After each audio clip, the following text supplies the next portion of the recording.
ओम नमः शिवाय। हर हर महादेव। आज चैत्र माह के कृष्ण पक्ष की प्रतिपदा तिथि और शनिवार है। हिंदू कैलेंडर के अनुसार चैत्र का महीना पहला महीना होता है और चैत्र के पहले दिन से ही नए साल की शुरुआत हो जाती है। इस महीने में कई महत्वपूर्ण व्रत और त्यौहार मनाए जाते हैं, जैसे चैत्र नवरात्र, रामनवमी, पाप मोचनी एकादशी, दशा माता का व्रत, आस माता का व्रत, पोता चौथ का व्रत इसी महीने किए जाते हैं। और आज के दिन से ही गणगौर पूजन का 16 दिवसीय पर्व शुरू हो जाता है। इसी महीने गणगौर पूजन, गणगौर का व्रत और गणगौर का उद्यापन किया जाता है। और होली और गणगौर के बीच में आने वाली रविवार को सूरज रोटे का व्रत किया जाता है, जो महिलाएं अपने अखंड सौभाग्य और अमर पीहर के लिए करती है। सूरज रोटे का व्रत करने वाली महिला अपने पीहर और ससुराल की तरफ से हमेशा सुखी और संपन्न रहती है। और गणगौर व्रत का उद्यापन करने से पहले सूरज रोटे का उद्यापन करना जरूरी होता है। आस माता का व्रत कोई आशा यानी कि मनोकामना लेकर किया जाता है। आस माता का व्रत करने से हर आशा पूरी होती है और मनोकामना पूर्ण होने के बाद में आस माता व्रत का उद्यापन किया जाता है। लेकिन इस व्रत के अंदर हम दोबारा कोई मनोकामना यानी कि कोई आशा लेकर फिर से व्रत शुरू कर सकते हैं और वह आस पूरी होने पर फिर से उद्यापन किया जाता है। और इसी महीने में चैत्र माह के कृष्ण पक्ष की 10वीं तिथि को दशा माता का व्रत रखा जाता है। दशा माता माँ पार्वती का ही स्वरूप है। दशा माता का व्रत करने से घर परिवार के बिगड़े हुए ग्रहों की दशा सुधरती है, खोया हुआ मान सम्मान मिल जाता है। चैत्र माह के कृष्ण पक्ष की 10वीं तिथि को दशा माता का व्रत रखकर कथा पढ़ने और सुनने से 10 गुना अधिक फल प्राप्त होता है। मान्यता है कि दशा माता की पूजा और कथा सुनने से घर में सुख समृद्धि आती है और परिवार के सदस्यों की ग्रह दशा सुधरती है। इस दिन महिलाएं पीपल वृक्ष के नीचे बैठकर पूजा करती है। व्रत करके गले में एक खास डोरा होता है, वो पहनती है ताकि परिवार में सुख समृद्धि, शांति, सौभाग्य और धन संपत्ति बनी रहे। महिलाएं इस दिन व्रत रखकर दशा माता और पीपल की पूजा करके सुख, सौभाग्य, ऐश्वर्य, सुख, शांति, समृद्धि और अच्छी सेहत की कामना करती है। नारद पुराण के अनुसार चैत्र के महीने में ही पितामह ब्रह्मा जी ने सृष्टि की रचना की शुरुआत की थी। साथ ही इस महीने में चैत्र नवरात्र भी मनाए जाते हैं। चैत्र नवरात्र के दौरान माँ दुर्गा की विशेष पूजा अर्चना करने का विधान है। तो इन सभी व्रतों की पूजा विधि और व्रत कथा इसी चैनल पर प्रस्तुत की जाएगी। तो जानने के लिए मीरा भक्ति स्टोरी चैनल को सब्सक्राइब करके बेल आइकन को जरूर प्रेस करें, ताकि आने वाली हर वीडियो की नोटिफिकेशन सबसे पहले आप तक पहुँचे। आप सभी को हिंदू नववर्ष और चैत्र माह के शुभारंभ की हार्दिक शुभकामनाएं। आने वाला साल आप सभी के लिए मंगलमय हो और आपकी समस्त मनोकामनाएं पूर्ण हों। इसी कामना के साथ शुरू करते हैं आज की कथा। बोलो गणेश जी महाराज की जय हो। एक बार की बात है कि एक बुढ़िया गणेश जी भगवान की बहुत ही भक्ति किया करती थी। सुबह जल्दी उठती, स्नान करके पहले गणेश मंदिर जाती, गणेश जी को सिंदूर से तिलक करती और गुड़ का भोग लगाती। बड़े ही श्रद्धा भाव से गणेश जी के नामों का स्मरण किया करती थी। यह उसका नियम था। चाहे आंधी हो या तूफान, वह बुढ़िया गणेश जी के मंदिर जरूर जाती थी। ऐसा करते करते सालों बीत गए तो गणेश जी भगवान उस बुढ़िया की भक्ति से बहुत ही प्रसन्न हुए। तो एक दिन उसे सपने में दर्शन देकर कहने लगे कि बूढ़ी माई, मैं तुमसे बहुत ही खुश हूँ, तू वरदान मांग कि क्या मांगना चाहती है। तो बुढ़िया कहने लगी कि गणेश जी महाराज, आपने मुझे दर्शन दिए, इससे अच्छा मेरे लिए क्या हो सकता है। मांगना तो मुझे कुछ नहीं आता है, मैं क्या मांगू। इस तरह फिर बुढ़िया सोचने लगी। तो गणेश जी महाराज कहने लगे कि बूढ़ी माई, परेशान मत हो, मैं कल फिर आपके सपने में आऊँगा।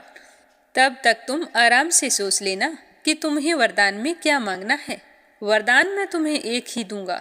ऐसा कहकर गणेश जी भगवान अंतर्ध्यान हो गए और उस बुढ़िया की आंख खुल गई आंख खुली तो सुबह हो चुकी थी। तो बुढ़िया सोचने लगी कि घर में अन्न और धन भी नहीं है और मेरे कुल का दीपक भी नहीं है। मैं क्या मांगूं, मेरी तो समझ में नहीं आता है।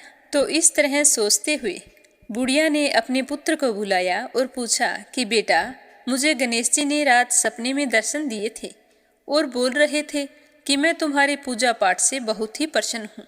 मैं तुम्हें एक वरदान देना चाहता हूँ, मांगो, क्या मांगती हो? तो मुझे तो समझ में ही नहीं आया कि मैं क्या मांगूं। बेटा, तुम बता दे मुझे क्या मांगना चाहिए।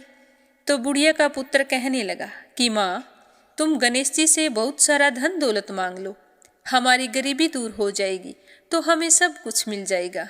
लोगों को देखो कितने ऐशो आराम से रहते हैं, हमारे भी सपने पूरे हो जाएंगे। तो बेटे की बात सुनकर बुढ़िया ने बहू को आवाज लगाई। तो बहू आई और सासू माँ से पूछने लगी कि माँ जी, कहिए क्या बात है, आपने मुझे किस लिए बुलाया है? तो उसकी सास कहने लगी कि बेटा, रात मुझे सपने में गणेश जी भगवान ने दर्शन दिए हैं और वो कह रहे हैं कि मैं तुम्हें वरदान देना चाहता हूँ। मेरी तो समझ में नहीं आता है कि मैं क्या मांगूँ। तो सासू माँ की बात सुनकर बहू कहने लगी कि माँ जी, ये तो बहुत अच्छी बात है, आप गणेश जी से पोता मांग लो। क्या आपका मन नहीं करता कि हमारे घर में भी नन्हे शिशु की किलकारी गूंजे, हमारा भी वंश बढ़े? तो बुढ़िया कहने लगी कि बेटा, तेरी बात तो सही है। अब बुढ़िया तो कसम कसमी थी कि गणेश जी ने तो एक वरदान देना है, उसमें मैं क्या मांगूं। तो वह बुढ़िया सोचती सोचती पड़ोस में अपनी सहेली के पास गई और जाकर पूछने लगी कि बहन, तुम मुझे बता कि मैं क्या मांगूं। तो बूढ़ी माई की सारी बात सुनकर उसकी पड़ोसन कहने लगी कि बहन, तू तो अब थोड़े दिन जिएगी, तू क्यों तो धन मांगे और क्यों नाती मांगे, वो तेरे किस काम के। तू ऐसा कर, गणेश जी भगवान को कह देना कि बुढ़ापे तक मेरी आंखों की रोशनी बनी रहे। आदमी बूढ़ा हो जाने के बाद अपनी रोशनी खो देता है और आंखों के बिना तो जीना बहुत ही कठिन है। बेटा, बहू तो अपने सुख की चीजें मांग रहे हैं, लेकिन मुझे तो लगता है कि पूजा पाठ तुमने की है तो तुम्हें अपने लिए ही कुछ मांगना चाहिए। तो बुढ़िया को तीनों की बातें ही सही लगी, लेकिन दुविधा यह थी कि गणेश जी ने तो केवल एक ही वरदान देने की बात कही थी। तो बुढ़िया ने अपने मन में कुछ विचार किया और सो गई। गणेश जी ने बुढ़िया को सपने में दर्शन दिए और कहा कि बूढ़ी माई, वरदान मांगो। तो बुढ़िया कहने लगी कि प्रभु, मुझे और तो कुछ नहीं चाहिए, मेरी तो एक ही इच्छा है कि मैं अपने पोते को सोने की थाली में सोने के चम्मच से भोजन करता हुआ देखूं। तो बुढ़िया की बात सुनकर गणेश जी मुस्कुराते हुए कहने लगे कि मैया, तू तो बोल रही थी कि मुझे मांगना ही नहीं आता, लेकिन तूने तो मुझे ठग लिया। तूने तो एक ही वरदान में अपने लिए आंखें, धन और पोता तीनों चीज मांग लिए। आंखें होगी तो देख पाओगी, धन होगा तो पोता सोने की थाली में भोजन करेगा। तुमने तो बहुत ही चतुराई से एक ही वरदान में सारी चीजें मांग ली है। मैं तुम्हारी भक्ति और बुद्धिमानी से बहुत ही प्रसन्न हूँ। जैसा तुमने वरदान मांगा है वैसा ही फल तुमको प्राप्त होगा। ऐसा कहकर गणेश जी भगवान अंतर्ध्यान हो गए और बूढ़ी माई को जैसा मांगा था वैसा सब कुछ मिल गया। और बेटा भी खुश, बहू भी खुश। बेटा बहू को खुश देखकर बुढ़िया और भी ज्यादा खुश हो गई। कभी भी मनुष्य को ये नहीं सोचना चाहिए कि मेरी उम्र बीत चुकी है, अब मैं धन का क्या करूँगा, अब मैं कोई काम क्यों करूँ, मुझे काम करने की कोई आवश्यकता नहीं है। ऐसा मन में कभी नहीं लाना चाहिए। जब तक जिंदा हैं हमें अपने और अपने परिवार के लिए कुछ न कुछ करते रहना चाहिए। घर का बुजुर्ग सदस्य घर की चारदीवारी होता है। अब सोचो, बिना चारदीवारी घर का क्या हाल होता है। इसीलिए ना तो कभी यह सोचना चाहिए कि मुझे अब कोई चीज़ की आवश्यकता नहीं है और ना ही ऐसी शिक्षा कभी दूसरों को देनी चाहिए। अपने घर परिवार को प्रेम की डोरी से बांध कर रखना चाहिए। प्रेम से बोलो गणेश जी भगवान की जय हो। बोलो शनि महाराज की जय हो। देवों के देव महादेव भी शनि देव की वक्र दृष्टि से नहीं बच पाए थे। उन्हें भी 7.5 का कष्ट भोगना पड़ा था। शनि देव को कठोर कहा जाता है। न्यायप्रिय शनिदेव के लिए सब कुछ एक समान है। पृथ्वी पर रहने वाले व्यक्तियों से लेकर ब्रह्मलोक में रहने वाले सभी देवी देवताओं तक कोई भी शनि की दृष्टि से नहीं बचा है। कहते हैं कि भगवान शिव भी शनि देव की 7.5 का शिकार हुए थे।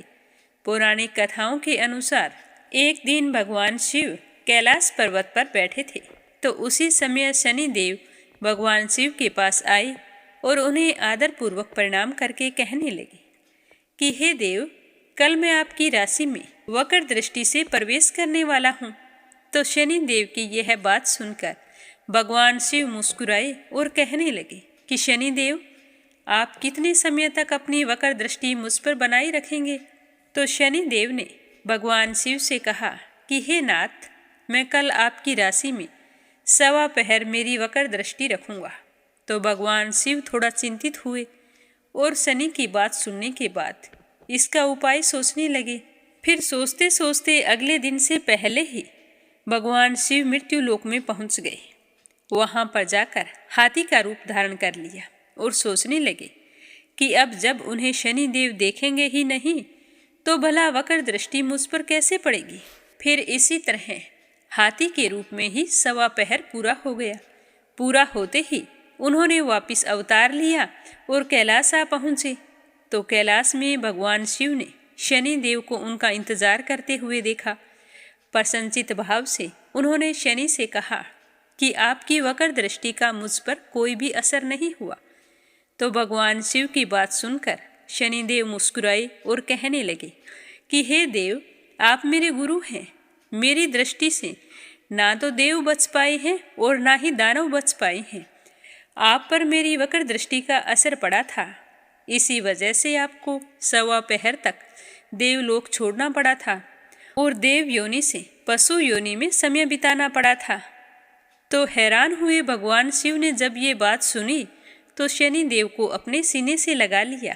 बोलो शनि महाराज की जय हो, बोलो भोले शंकर की जय हो। अब अपने सुनते हैं बांके बिहारी की कथा। एक नगर में कमल किशोर नाम का एक व्यक्ति रहता था। वह हीरे जवाहरात बनाने एवं बेचने का काम करता था। उसकी दुकान से बने हुए गहने दूर दूर तक मशहूर थे।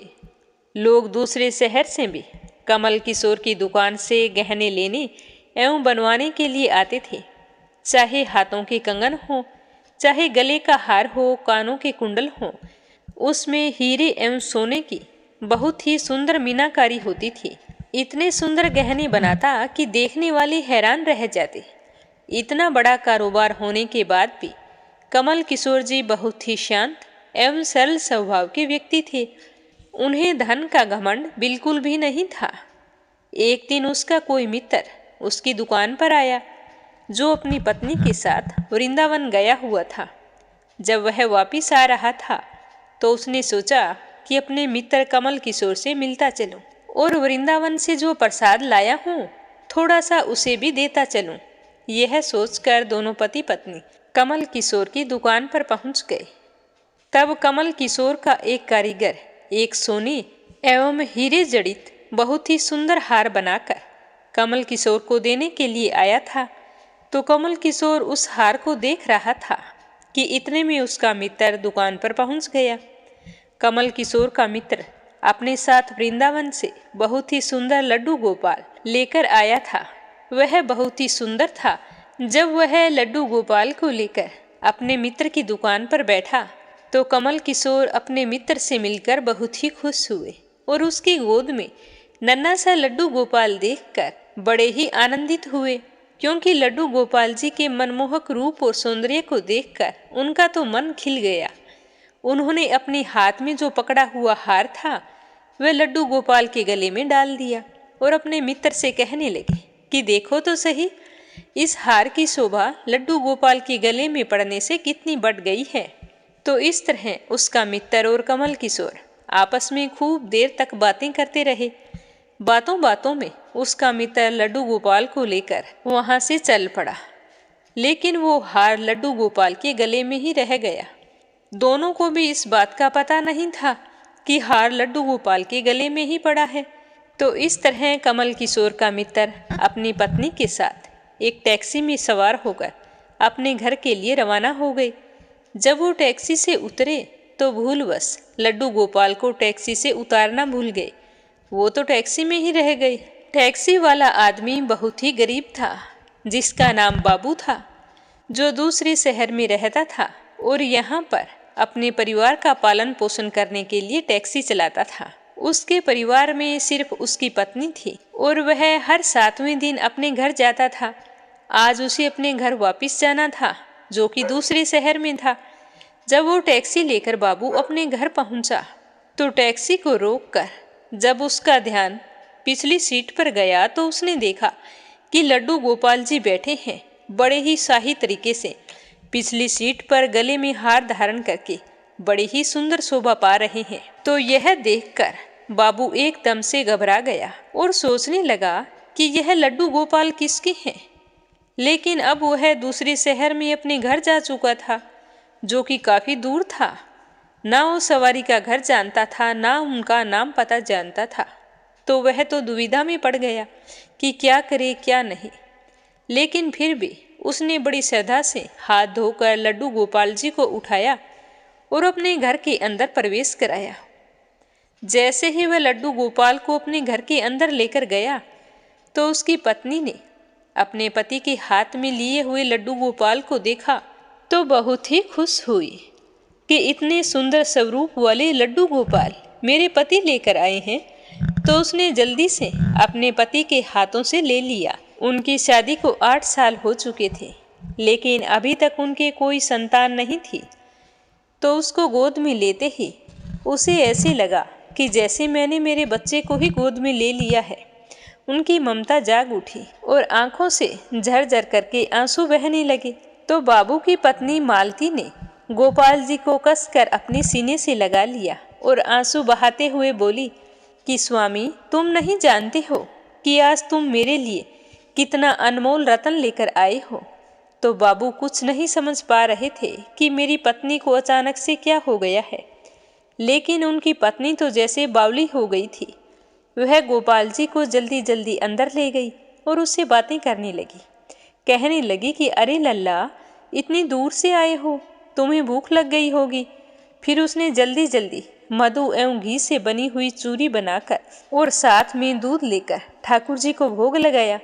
बाबू अपनी पत्नी मालती को खुश देखकर बहुत ही खुश था, क्योंकि उसकी पत्नी संतान के लिए बहुत ही उदास रहती थी। भगवान को भोग लगाने के बाद में दोनों खुशी खुशी भोजन करके सो गए। उधर कमल किशोर जी ने जब अपनी दुकान पर हार को देखा तो वो नहीं मिला। तभी उन्हें याद आया कि हार तो मैंने लड्डू गोपाल के गले में डाला था, वो तो उन्हीं के गले में रह गया। तो उन्होंने अपने मित्र को संदेशा भेजा। तो मित्र ने आगे से जवाब दिया कि मेरे प्यारे मित्र कमल किशोर, वह माखन चोर, चित चोर, हार सहित खुद ही चोरी हो गया है।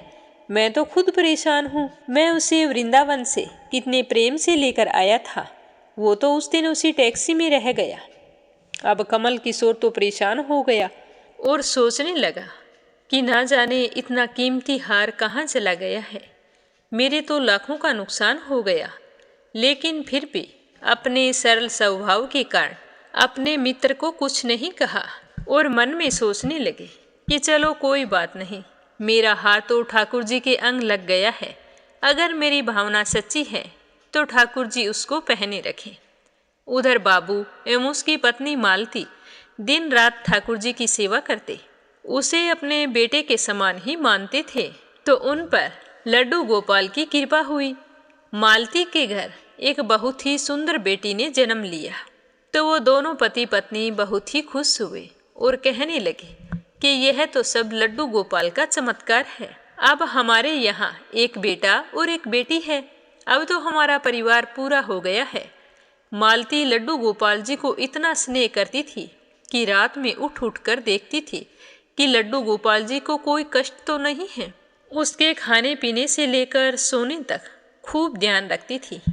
रात में उन्हें चादर उड़ाती कि कहीं सर्दी न लग जाए, गर्मी में पंखा झालती।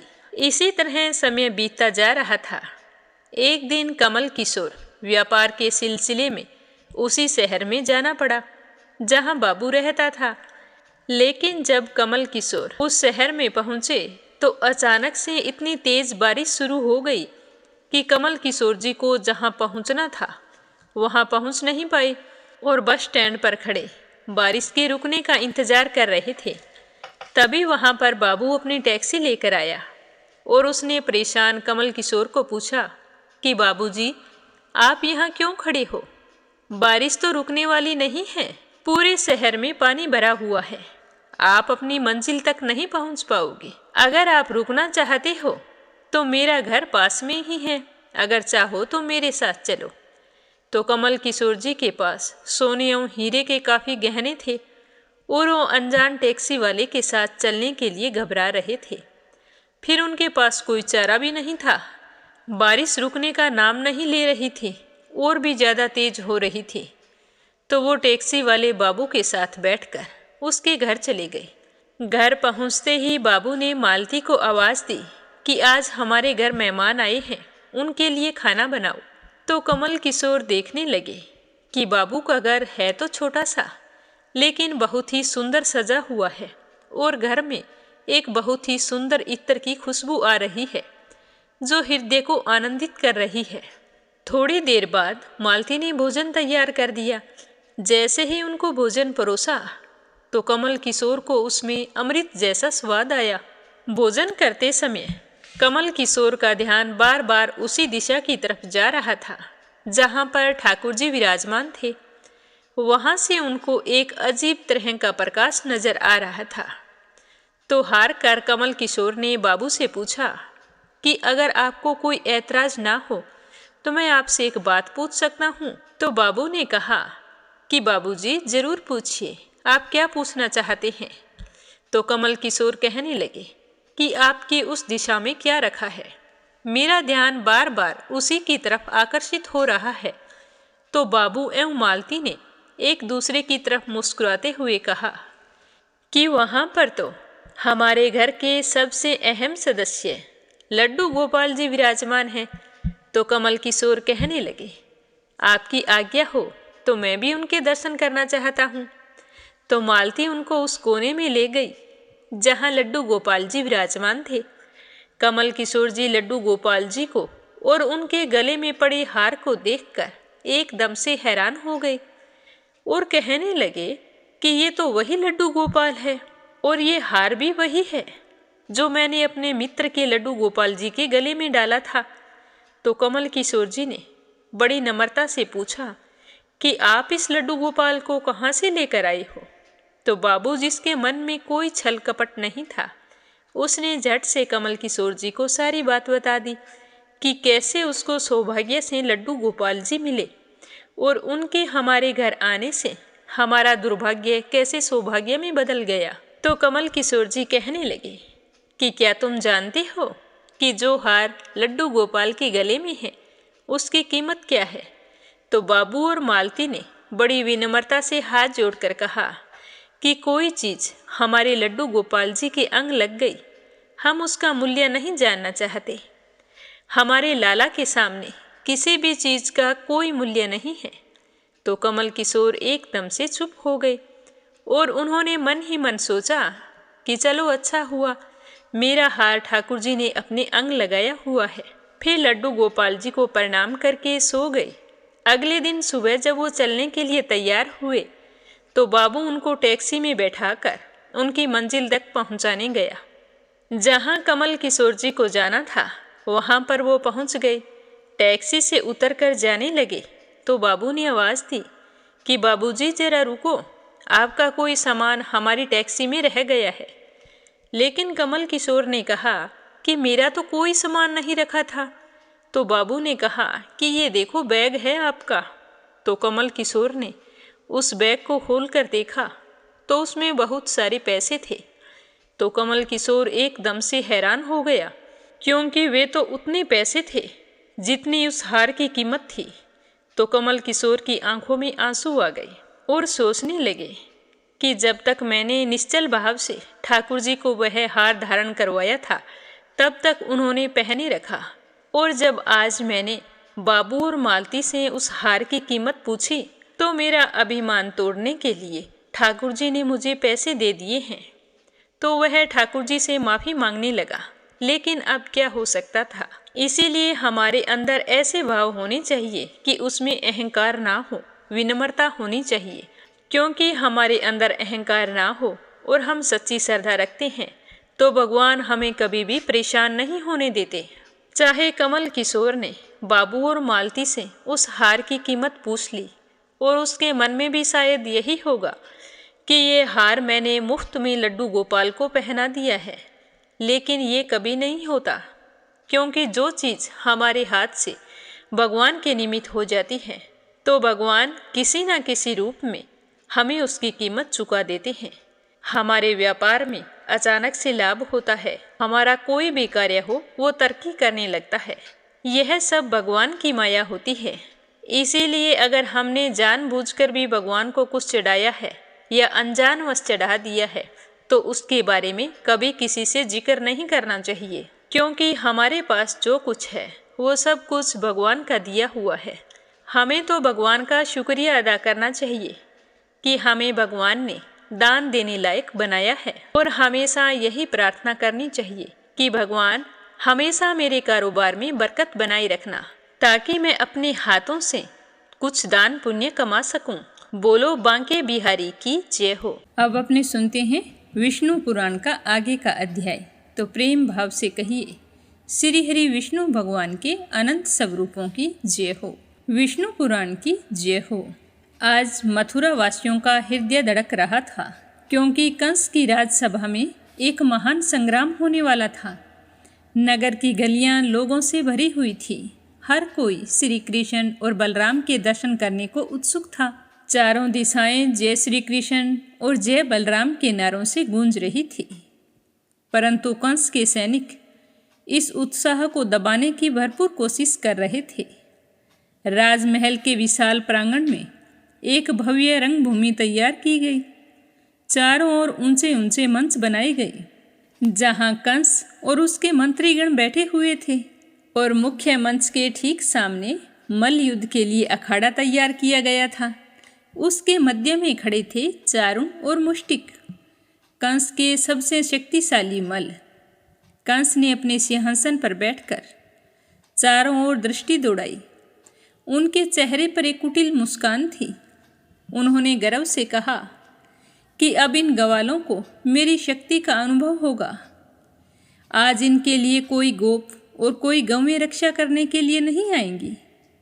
तभी सभा में घोषणा हुई कि हे विद्वानजनों, वीरों और मल्लों, राज्य के समस्त नागरिकों, आज के इस भव्य मल्लयुद्ध में यदुवंशी श्री कृष्ण और बलराम राजा कंस के महाबली चारुण और मुष्टिक के साथ युद्ध करेंगे। तभी सभा के द्वार पर अचानक हलचल मच गई। लोगों की आंखें द्वार की ओर उठ गई। द्वार से दो दिव्य स्वरूप प्रकट हुए, श्री कृष्ण और बलराम, एक श्याम रंग का और दूसरा गौर वर्ण का। उनकी छवि इतनी अद्भुत थी कि हर किसी की दृष्टि वहीं पर ठहर गई। उनकी चाल में अपार तेजस्विता और निर्भीकता थी।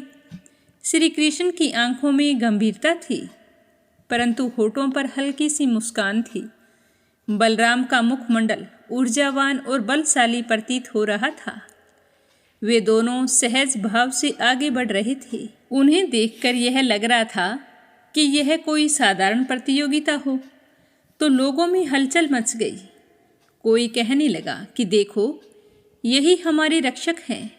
तो कोई बोल रहा था कि आज अन्याय का अंत होगा। परंतु राजा कंस के मंत्रीगण और सैनिक क्रोध से उबल रहे थे। कंस ने अपनी मुट्ठी भींच ली और सिंहासन पर आगे झुककर बोला कि तो आ गए ये ग्वाले, अब मैं देखता हूँ कि इनमें कितना बल है। तभी श्री कृष्ण और बलराम रंगभूमि के अंदर आए और वहां आकर चारों ओर देखा। उनके चेहरे पर किसी भी प्रकार का भय नहीं था। वे तो बालकों की तरह मल्ल युद्ध की भूमि पर इधर उधर क्रीड़ा करने लगे। बलराम जी जमीन पर उछलकर एक गोला बना रहे थे, तो श्री कृष्ण रेत उठाकर हाथों में घुमा रहे थे। तो उन्हें इस तरह बच्चों की तरह खेलता हुआ देखकर राजा कंस और भी अधिक क्रोधित हो गया। उसने गुस्से से गरज कर कहा कि ये क्या हो रहा है? युद्ध का समय है और ये ग्वाले खेल खेल रहे हैं। तो राजा कृष्ण की आवाज़ सुनकर श्री कृष्ण ने ऊपर देखा और मुस्कुराते हुए कहा कि महाराज कंस, क्या यह युद्ध भूमि नहीं? तभी बलराम हंसकर बोले कि भैया, कंस का क्रोध तो देखो, लगता है वह आज ही अपने नाश का संकेत दे रहा है। तो कंस को अपना अपमान सहन नहीं हुआ। उसने अपने सिंहासन से उठकर गरज कर कहा कि चारुण और मुष्टिक, अब विलंब मत करो, इन दोनों बालकों को तुरंत समाप्त कर दो। तो राजा कंस की बात सुनकर चारुण और मुष्टिक दोनों मल अखाड़े में उतर गए। उनकी मांसपेशियां लोहे की तरह कठोर थी, उनकी आंखों में क्रूरता थी। तो चारुण ने गर्जना की और श्री कृष्ण की ओर देखा और कहा कि हे गोप, तुम कोई साधारण बालक नहीं लगते, परंतु यह मल्लयुद्ध केवल वीरों के लिए होता है, गोप बालकों के लिए नहीं है। अब भी वक्त है। तो श्री कृष्ण मुस्कुराए और कहने लगे कि हे चारुण, युद्ध केवल बाहुबल से नहीं बल्कि धर्म और न्याय से भी जीता जाता है। तो आज हम यही सिद्ध करेंगे कि आप में बहुत जोर है और मैं धर्म के लिए युद्ध करूंगा। तो मुष्टिक ने बलराम की ओर देखा और हंसकर कहा कि तुम तो एक महज हलधर हो, क्या तुमने कभी मल्लयुद्ध लड़ा है? लड़ना तो दूर की बात है, कभी मल्लयुद्ध के बारे में सुना भी है? तो यह सुनकर बलराम ने अपने दोनों हाथों की मुट्ठी भींची और जोर से कहा कि आज तुम्हें गदा की शक्ति का अनुभव कराता हूँ। और फिर उनके बीच मल्लयुद्ध प्रारंभ हो गया।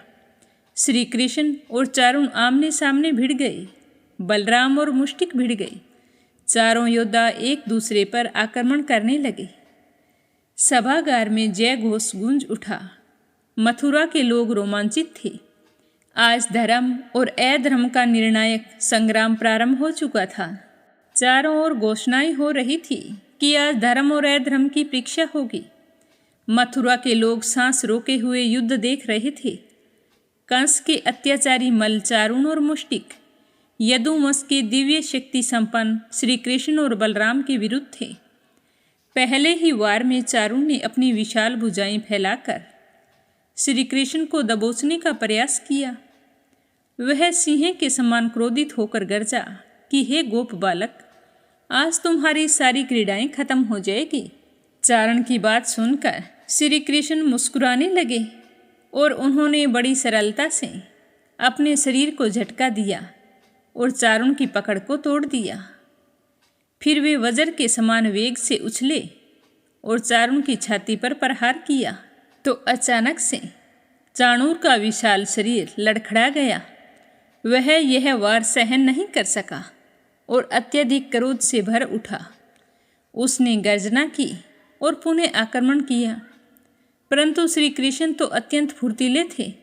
वे इधर उधर घूमते रहे और इस तरह चाणूर को बार बार व्यर्थ वार करने पर मजबूर कर दिया। और इधर बलराम और मुष्टिक का भी युद्ध भीषण हो गया था। बलराम ने अपनी मांसपेशियों को कड़ा किया और अपनी दोनों भुजाओं को फैलाकर मुष्टिक को कसकर पकड़ लिया। मुष्टिक को उस समय ऐसे लग रहा था जैसे कोई पर्वत ने उसे जकड़ लिया हो। तभी बलराम ने अपने बल से मुष्टिक को आकाश में उठा लिया और धरती पर पटक दिया। मुष्टिक की हड्डियां चटक गई। उसकी आंखों के सामने अंधेरा छा गया, परंतु वह तो अब भी हार मानने को तैयार नहीं था और चाणूर भी क्रोध से कांप रहा था।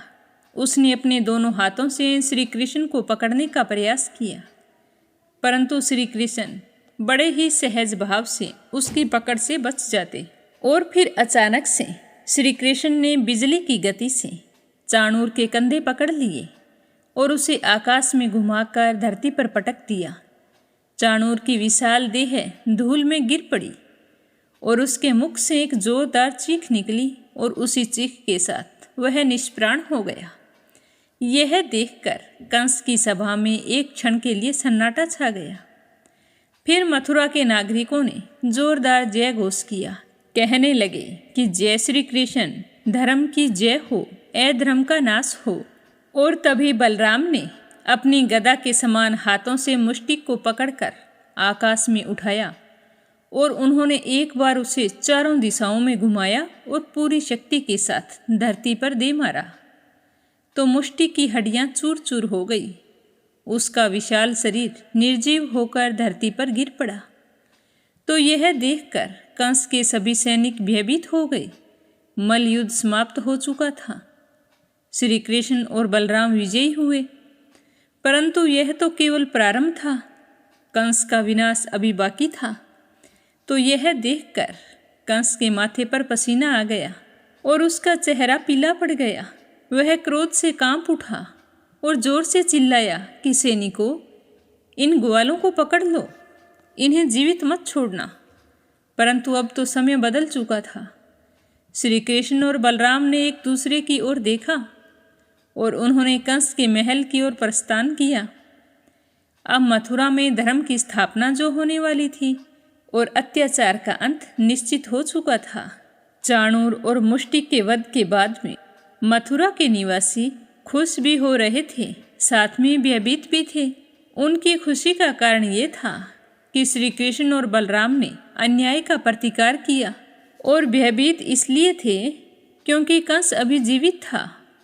कंस अपने सिंहासन पर बैठा कांप रहा था। उसके नेत्र क्रोध और भय से लाल हो चुके थे। उसने दांत पीसते हुए अपने सैनिकों को आदेश दिया कि इन ग्वालों को तुरंत बंदी बना लो, इनका विनाश अभी करना होगा। लेकिन राजा कंस की बात सुनकर कंस के सैनिक अपने कदम पीछे हटाने लगे, क्योंकि सारे सैनिक समझ चुके थे कि जो राजा कंस सोच रहे हैं वह नहीं होने वाला, होगा वही जो भविष्यवाणी हुई है। अब कंस का अंत निकट है। मथुरा की प्रजा में एक नई ऊर्जा थी। हर कोई जानता था कि कंस का अत्याचार समाप्त होने वाला है। तो राजा कंस सैनिकों को इस तरह पीछे कदम रखता हुआ देखकर मन ही मन बहुत ही भयभीत हुआ, पर किसी को पता नहीं चलने दिया। आंखें लाल करके गुस्सा होकर स्वयं अपना धनुष उठाया और श्री कृष्ण और बलराम की तरफ देखकर गरजते हुए कहा कि हे ग्वालों, तुम क्या सोचते हो कि तुम मेरे मल्लों को मारकर अब बच जाओगे? तुम्हारा वध तो मेरे हाथों होना है, इसीलिए तो तुम्हें कोई दूसरा मार नहीं सका। अब मैं स्वयं तुम्हारा वध करूंगा। यह कहकर कंस ने एक विशाल बाण उठाया, परंतु कंस का शरीर कांप रहा था। इतना भयभीत और शरीर कांपने के बाद भी वह अपनी शक्ति पर घमंड कर रहा था। तो श्री कृष्ण ने शांत भाव से कंस की ओर देखा और कहा कि कंस, तुम्हारे पापों का घड़ा भर चुका है, अब तुम्हारे अंत का समय आ गया है। तो कंस ने पूरी शक्ति से बाण छोड़ा, परंतु श्री कृष्ण ने सहजता से एक ओर हटकर उसे व्यर्थ कर दिया। कंस ने पुनः बाण और चलाया, परंतु श्री कृष्ण ने इस बार उसे बीच में ही पकड़ लिया। मात्र 2 अंगुलियों से बाण को तोड़कर फेंक दिया। सभा में चारों ओर सन्नाटा छा गया। मथुरा की जनता रोमांचित होकर यह दृश्य देख रही थी। अब कंस के पास कोई उपाय नहीं बचा था। तभी श्री कृष्ण ने अपनी कमर में बंधा पीताम्बर ठीक किया और अपने श्याम शरीर को हल्का सा झटका दिया और बिजली की गति से सिंहासन की ओर दौड़ पड़े। कंस संभल पाता उससे पहले ही श्री कृष्ण ने उछलकर उसे उसकी राजगति से खींच लिया। सारी सभा में कोलाहल मच गया। मथुरा के नागरिकों ने देखा कि श्री कृष्ण ने कंस को अपने दोनों हाथों से पकड़ रखा है और उसे राज सिंहासन से नीचे घसीट रहे हैं। कंस छूटने के लिए संघर्ष कर रहा था, परंतु वह श्री कृष्ण की अपार शक्ति के आगे असहाय हो गया था। मथुरा का राज दरबार इस बात का साक्षी था, जहां अन्याय का अंत और धर्म की पुनः स्थापना होने वाली थी। श्री कृष्ण ने कंस के बालों को कसकर पकड़ रखा था। कंस की आंखों में अब भय साफ दिखाई दे रहा था। वह समझ गया था कि उसका अंत निश्चित है, आज उसे कोई नहीं बचा सकता। तो श्री कृष्ण ने सिंह की भांति गर्जना की और कहा कि कंस, तूने अपने पापों का जो बीज बोया था अब वही तूफान बनकर तुझे ही नष्ट कर रहा है। अब तेरा शासन समाप्त हो जाएगा। कंस छटपटा रहा था, परंतु श्री कृष्ण की पकड़ इतनी मजबूत थी कि वह हिल भी नहीं पा रहा था। तो श्री कृष्ण ने एक ही झटके में कंस को सिंहासन से खींचकर राजसभा के बीचों बीच भूमि पर गिरा दिया। मथुरा के सारे नगरवासी बड़ी हैरानी के साथ इस दृश्य को देख रहे थे। जिस कंस के आतंक से पूरा नगर कांपता था, वही कंस आज असहाय अवस्था में पड़ा हुआ था। कंस की आंखों में अब केवल निराशा और भय बचा था, पर वो मन ही मन सोच रहा था कि यह असंभव है, ये कभी नहीं हो सकता। मैं मृत्यु को कभी स्वीकार नहीं कर सकता, मैं तो अमर हूँ।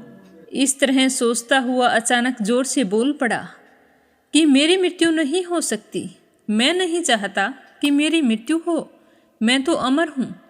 परंतु कंस की बात सुनकर श्री कृष्ण ने कोई उत्तर नहीं दिया। उन्होंने केवल अपना हाथ उठाया और पूरी शक्ति से कंस की छाती पर आघात किया। एक ही प्रहार से कंस की देह कांप उठी और उसकी आंखें फटी की फटी रह गई। उसका संपूर्ण शरीर निष्प्राण हो गया। तभी मथुरा के आसमान में एक गूंज उठी कि धर्म की जय हो, अधर्म का नाश हो, श्री कृष्ण की जय हो, बलराम की जय हो। मथुरा की जनता ने जब यह देखा कि कंस अब जीवित नहीं रहा, तो पूरा नगर उल्लास से भर उठा। मथुरा की युवतियों ने मंगल गीत गाने शुरू कर दिए। बालक प्रसन्नता से नाच उठे। वृद्धजनों की आंखों से आंसुओं की धारा बहने लगी। मथुरा के नागरिकों को ऐसा लगा जैसे वे वर्षों बाद किसी बंधन से मुक्त हुए हों। राजमहल में श्री कृष्ण और बलराम की जय जयकार होने लगी। शंख और नगाड़े बज उठे, वेदों का उच्चारण होने लगा। कंस का अत्याचारी शासन आज समाप्त हो चुका था। अधर्म का नाश होकर पुनः धर्म की स्थापना हो चुकी थी। अब मथुरा पर सत्य और न्याय का राज्य स्थापित होने वाला था। यह दृश्य देखकर आकाश से देवताओं ने खुश होकर पुष्पों की वर्षा की। इंद्र, ब्रह्मा और अन्य देवगण बहुत ही प्रसन्न होकर वहां पर प्रकट हो गए। पितामह ब्रह्मा जी ने कहा कि हे श्री कृष्ण, आपने अधर्म के अंधकार को समाप्त कर दिया है। अब मथुरा में पुनः धर्म की ज्योति प्रज्वलित होगी। इंद्र ने हाथ जोड़कर कहा कि हे माधव, आपका यह कार्य समस्त लोकों में अमर रहेगा। यह कथा युगों युगों तक सुनाई जाएगी। तो श्री कृष्ण ने मुस्कुराते हुए कहा कि यह धर्म का कार्य था और धर्म की सदैव रक्षा होती है और आज भी हुई है। कंस का अत्याचारी शासन का आज अंत हो गया। सत्य और न्याय की विजय हुई और धर्म की पुनः स्थापना हुई है। मथुरा अब मुक्त थी। श्री कृष्ण और बलराम ने अपने माता पिता को कारागृह से मुक्त करवाया। अब नंद नंदन और बलदाऊ की महिमा चारों दिशाओं में गूंज उठी।